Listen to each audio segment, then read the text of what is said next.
تو این ویدیو قصد داریم که به درمان خانگی یبوست بپردازیم. هلو گایز، چطوری دوستان؟ امروز قصد داریم که با هم به 10 تا از مواد غذایی که میتونه برای یبوستمون خیلی خوب باشه و بتونیم که این مشکل رو برطرف بکنیم به اونها میپردازیم و سعی میکنیم که دونه بدون اونها رو بررسی بکنیم. مطالبی که داخل این ویدیو گفته میشه همش بر اساس مقاله هایی هستش که توی دنیا چاپ شده و میتونه که برای یبوست شما کمک بکنه که بتونیم که این مشکل رو خیلی سریعتر و بهتر رفع بکنیم. اولین مورد آبه. مصرف مقدار کافی آب در طول شبانه روز میتونه که باعث نرم شدن مدفوع بشه و توصیه میشه که روزانه حداقل 8 لیوان آب بنوشید. دومین مورد مصرف میوه هاست. میوه های مثل هلو، آلو، خرما، سیب به دلیل حاوی فیبر قابل محلول در آب میتونه که باعث رفع یبوست بشه و برای یبوستتون موثر باشه.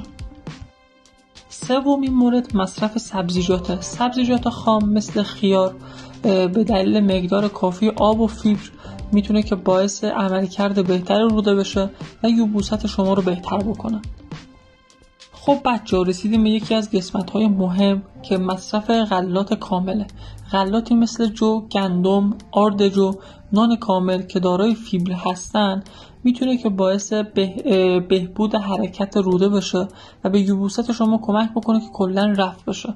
پس هر زمان که احساس کردین که یبوست دارین میتونید که با مصرف گندم، با مصرف آرد جو این مشکلتون رو برطرف بکنید. پنجمین مورد مصرف حبوبات مثل لوبیا، عدس، نخودچی همگی دارای زیادی از فیبر هستن که استفاده از اونا میتونه که باعث بهبود حرکات روده بشه و یبوست شما رو رفع کنه. مورد 7 توت ها هستن مثل توت فرنگی، توت سیاه که مقدار زیادی فیبر دارن و استفاده از اونها به حرکات روده کمک میکنه. هشتمین مورد کاهو هستش. استفاده از کاهو میتونه که باعث نرم شدن مدفوع و افزایش حرکت روده بشه. نهمین مورد آووکادو هستش. استفاده از آووکادو به دلیل اینکه فیبر خیلی زیادی داره باعث رفع یبوست میشه.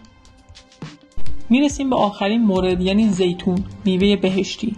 مصرف زیتون، به خصوص زیتون سیاه که دارای خواص ملینی هستش میتونه که باعث رفع یبوست بشه. پس تو برادر عزیزم، تو خواهر عزیزم، اگر که به یبوست مبتلا شدی میتونی که با مصرف زیتون به صورت روزانه این مشکلت رو کامل برطرف بکنی. مرسی که تا اینجای ویدیو با من همراه بودی. امیدوارم که بهت کمک کرده باشم که چطور بتونیم یبوستمون رو رفع بکنیم. حتما من رو سابسکرایب کن و اگر که نظری هم داشتی داخل کامنت ها برای من کامنت بکن.